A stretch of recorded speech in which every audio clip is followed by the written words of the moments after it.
Welcome to Resilient Inspirations. Around here, we believe every story carries a lesson, and every question opens a new door. Think of this as friends talking over coffee, exploring ideas together. So let's get started, and I'll pass the mic to the conversation.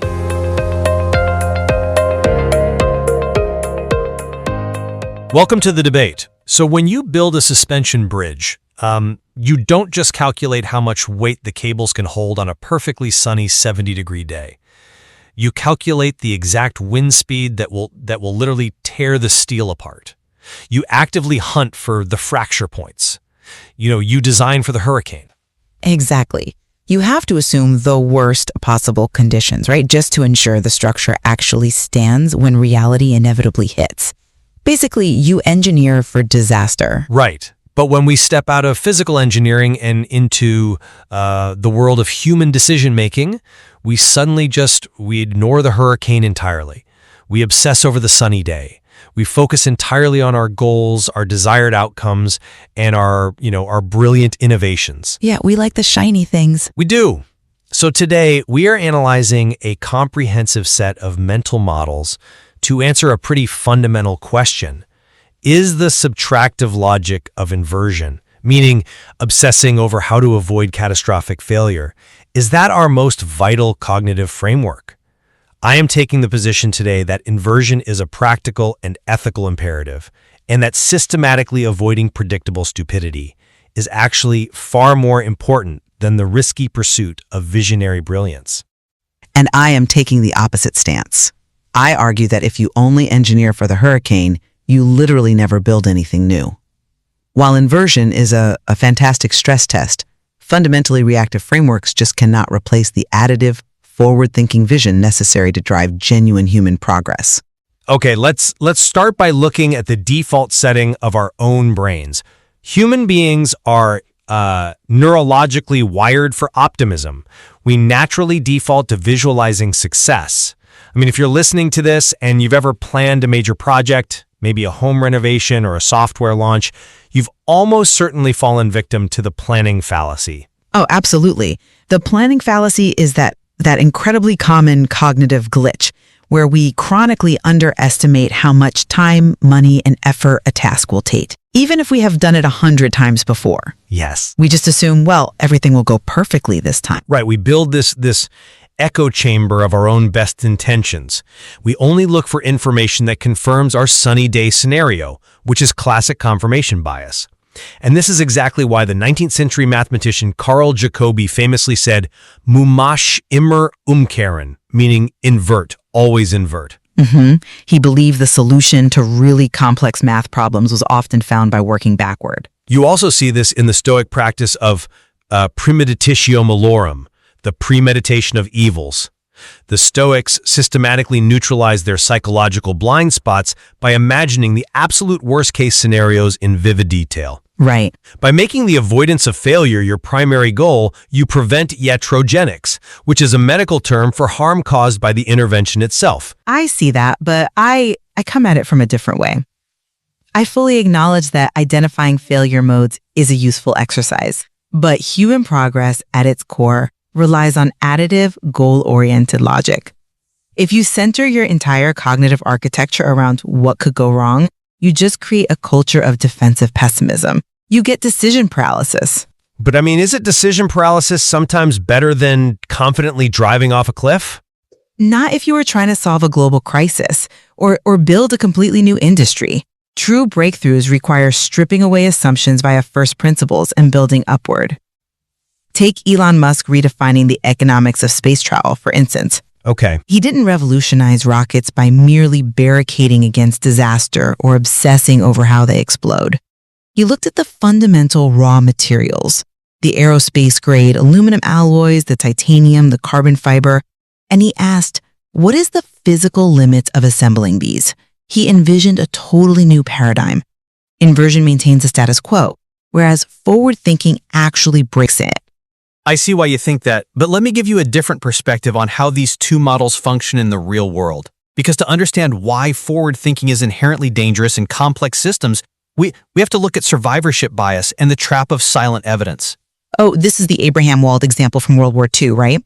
The bomber planes? Yes, it is the absolute perfect illustration of this trap.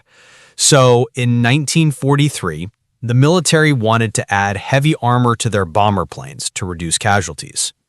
They looked at the planes returning from missions, and they saw that the wings and the fuselage were just absolutely peppered with bullet holes. Right. They were reacting to visible data. The data right in front of them said, hey, the wings are taking damage. Exactly. So the forward-thinking, additive logic of the military commanders was completely intuitive. They said, let's armor the places with the most bullet holes. That's where our planes are getting hit the hardest. Makes sense on the surface. It does. But Abraham Wald, who was this brilliant statistician, used inversion to realize what was missing.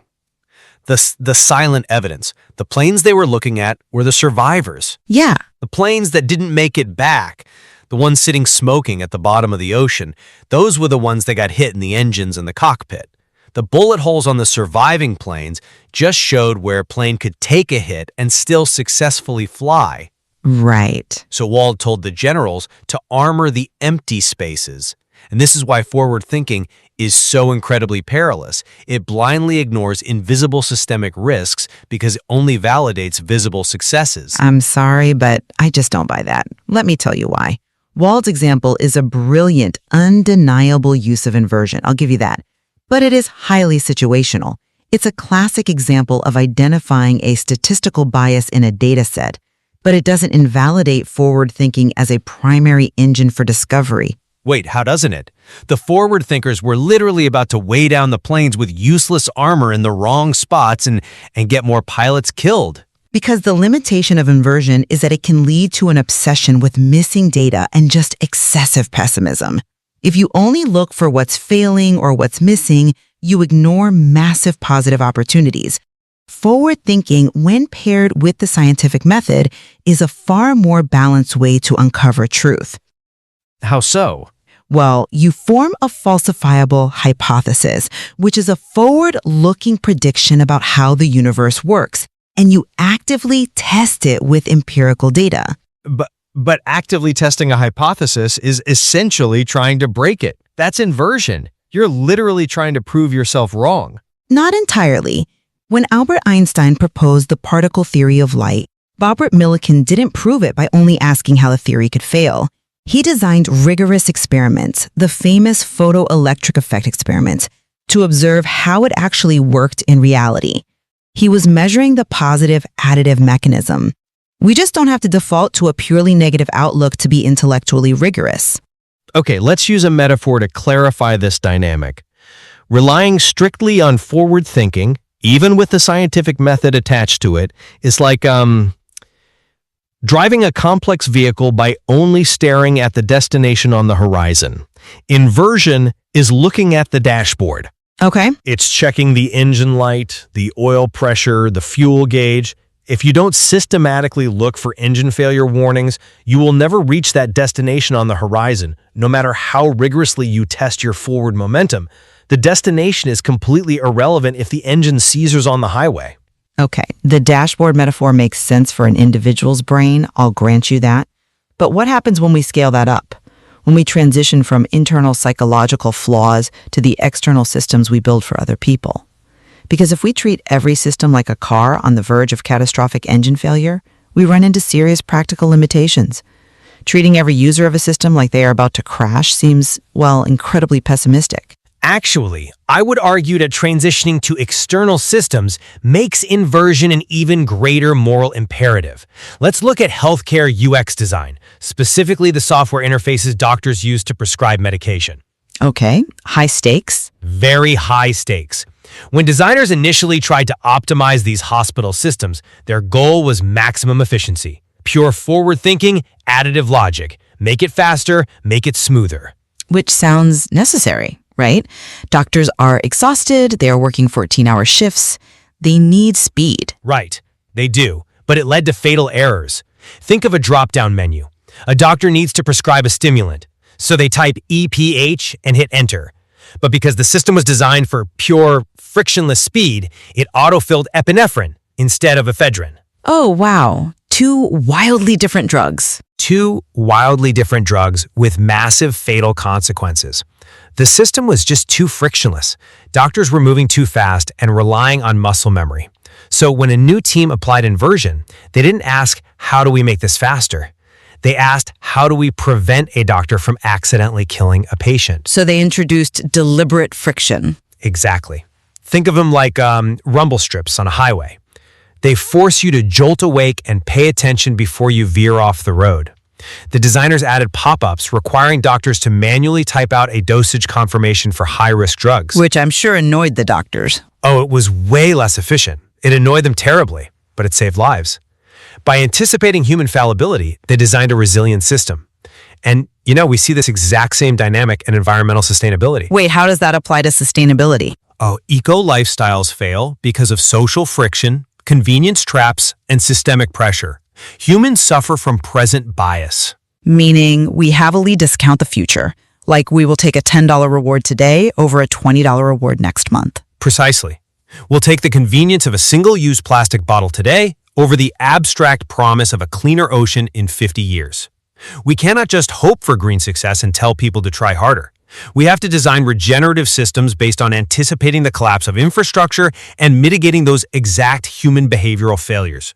We must design for the reality of human laziness and present bias. I acknowledge the immense ethical weight of safety, especially in that healthcare scenario, where human lives are immediately on the line. But I argue that inversion overcomplicates solutions when applied as a universal baseline, especially in massive social movements like sustainability. How does it overcomplicate it? It confronts the reality of human behavior head-on. Because if you focus endlessly on global systemic collapse, it leads directly to psychological resignation. You mentioned present bias, but you also have to account for loss aversion. Right. People feel the pain of losing something roughly twice as intensely as they feel the pleasure of gaining something equal. If your entire environmental pitch is, give up your gas car, give up your cheap flights, or the world ends, people freeze. They feel the loss. They shut down. So we just paint a rosy picture and hope for the best? No, but if you only design for disaster, you lose the inspirational, additive vision needed to motivate human beings to change their behavior in the first place. You cannot inspire a global shift to a circular economy purely by premeditating the apocalypse. You need a compelling, beautiful vision of the future to pull people forward. If our primary cognitive architecture is built on disaster avoidance, we basically strip individuals of their personal agency and their hope. But hope is a terrible strategy for navigating complexity. Charlie Munger famously said, "All I want to know is where I'm going to die, so I'll never go there." That is an apathy. That's strategic survival. The failure occurs when we let optimism blind us to predictable collapse. Let's talk about how to operationalize this debate for a hard-to-convince audience. Okay. Think about ambitious, visionary corporate leaders. They view inversion as a direct threat to growth. They think looking backward kills their ambition. And it often does. I mean, a room full of pessimists rarely invents a new product. But I argue, inversion is the only thing that actually protects their ambition. And we have a very specific tactical tool for this, Gary Klein's premortem. Ah, perspective hindsight. Exactly. If you're listening to this and you lead a team, you know the exact feeling of sitting in a room where everyone is blindly nodding at a terrible idea because no one wants to be the pessimist. Nobody wants to burst the boss's bubble. Right. So the premortem fixes this. You gather your team before a major project starts. The leader stands up and announces, it is 6 months in the future. Our project has been a total catastrophic disaster. Now take 5 minutes and write down exactly why it failed. It entirely shifts the cognitive framing. It does. It shifts the brain from Daniel Kahneman's System One thinking, which is fast, intuitive, and highly optimistic, into System Two thinking, which is slow, analytical, and critical. Research actually shows this increases the ability to correctly identify reasons for future outcomes by 30%. And crucially, it completely removes the social friction of criticizing the plan. In fact, it makes finding flaws a competition. Right. You can also operationalize this with the FLIP framework in meetings. Frame the outcome, list the worst-case scenarios, isolate the preventable risks, and prioritize safeguards. It's an actionable checklist. Look at the corporate failures of the last few decades. The 2008 financial crisis, where collateralized debt obligations were built on pure, forward-thinking, sunny-day math. Or Blockbuster refusing to acknowledge the threat of digital streaming. These companies were victims of unchecked forward thinking.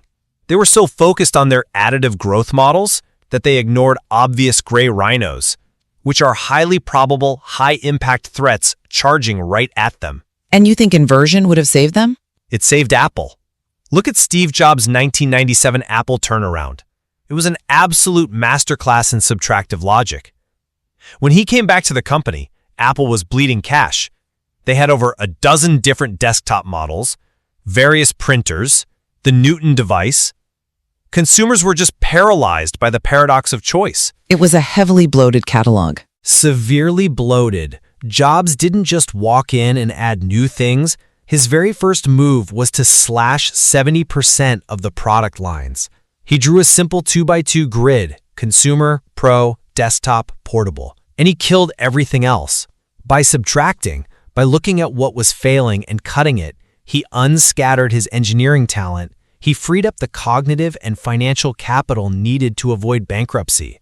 Inversion saved Apple. That's a compelling argument, but have you considered that Jobs didn't just slash products to survive? He utilized massive additive innovation to actually thrive. Yes, he cut the dead weight, but then he built the iMac, then the iPod, eventually the iPhone. For the hard-to-convince visionary, inversion must be strictly relegated to a boundary-setting exercise. It is a crucial counterbalance, yes, but the primary engine must remain forward-thinking. See, calling it just a boundary understates its power. Invert your way into creating a disruptive new technology. You cannot subtract your way to the iPhone. You can only invert your way out of making a stupid mistake while building it. The visionary needs the destination on the horizon to build the car in the first place. If we elevate inversion above forward thinking, we end up with perfectly safe companies that never invent anything of value. I'm not convinced by that line of reasoning because you are assuming that avoiding stupidity is easy, or that it is somehow secondary to brilliance. In complex systems, avoiding stupidity is the absolute hardest thing to do. The financial markets are a perfect example. Warren Buffett's first rule of investing is never lose money. His second rule is never forget rule number 1. Which is pure inversion. Exactly, because in a complex, non-linear environment, predicting the exact path to success is nearly impossible. There are just too many variables, but identifying the behaviors that guarantee ruin, excessive leverage, ignoring fundamental value, arrogant leadership, that is highly reliable. Therefore, structuring your strategy around avoiding those ruinous behaviors provides a mathematical advantage over time. It's not about being perfectly safe and doing nothing. It's about staying in the game long enough for your additive efforts to actually compound. I agree that staying in the game is a requisite for compounding returns, but we must distinguish between maintenance and creation. Let's bring first principles thinking back into the fold here. First principles require breaking a complex problem down into its most basic foundational truths and then building up from there. It inherently challenges the status quo. It is an additive process of creation. Right, but Wait, let me finish. When you use inversion, you are often just looking at the existing system and trying to plug the holes. You are asking, how do we prevent this current system from failing? First principles thinking asks, why are we using this system at all? If you only focus on avoiding failure within the current paradigm, you will never build the new paradigm. That's an interesting point, though I would frame it differently. Inversion actually acts as the ultimate stress test for first principles. When you break something down to its foundational truths, your neurological bias will desperately try to sneak comfortable assumptions back into the equation. Inversion acts as the filter. By constantly asking, what if the opposite is true? Or what specific evidence would prove my foundational truth wrong? You ensure that your first principles are actually objective facts, not just deeply held preferences. So they really have to work in tandem. Exactly. This is why Charlie Munger advocates for a latticework of mental models. You don't just use one framework. You use microeconomics, evolutionary psychology, mathematics, and you run your ideas through all of them.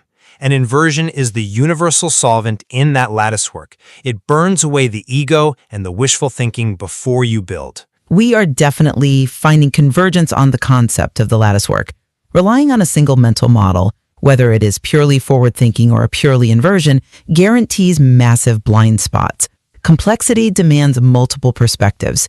But if we are speaking to that hard-to-convince audience, the entrepreneurs, the designers, the policymakers, we have to be brutally honest about human motivation. Meaning what? Meaning, people are motivated by what they can build, not just by what they can prevent.